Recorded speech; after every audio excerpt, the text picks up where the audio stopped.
បងនេះគឺជាលុយคล้ายៗกระดาษប្រាក់$5ម៉ាសិនអត់ទទួលទេ load code error នេះគឺជាคล้ายៗមួយស្លឹកទៀតហើយជាលុយ$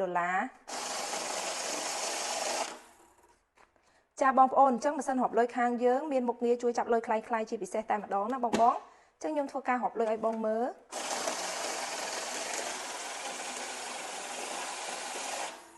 ចឹងលុយសុទ្ធលុយស្អាតกระดาษ$100គឺរាប់មក smooth ល្អតែម្ដងបងប្អូនទាំងអស់គ្នាចាអញ្ចឹងនេះគឺជា model PSP 8800ដែលអតិជនគាត់ធ្វើការកម្មង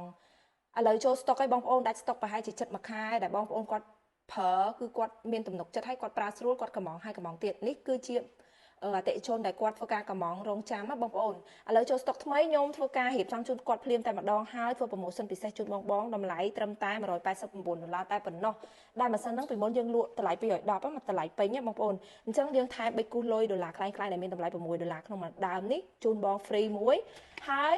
មានបានធានាជូនបងរយៈពេល1ឆ្នាំលើសេវាជួសជុលនិង6ខែលើគ្រឿងបន្លាស់ផងដែរអញ្ចឹងបងប្អូនឥឡូវយើងធ្វើ promotion ពិសេសគ្រប់ model តែម្ដងដោយសារតែអរគុណដល់អតិជនដែលគាត់តែងតែកម្មងម៉ាសិនហប់លុយខាងបងប្អូនម្ដងហើយម្ដងទៀតដោយសារតែគុណភាពនៃការប្រើប្រាស់អញ្ចឹងពួកយើងក៏អត់ភ្លេចគុណដែរធ្វើ promotion ជូនបងជាពិសេសតែម្ដងអញ្ចឹងឥឡូវយើងធ្វើការតេស្តនិងរៀបចំដឹកជូនបងតែម្ដងណាអរគុណសម្រាប់ការដែលគ្រប់គ្រងកន្លងមក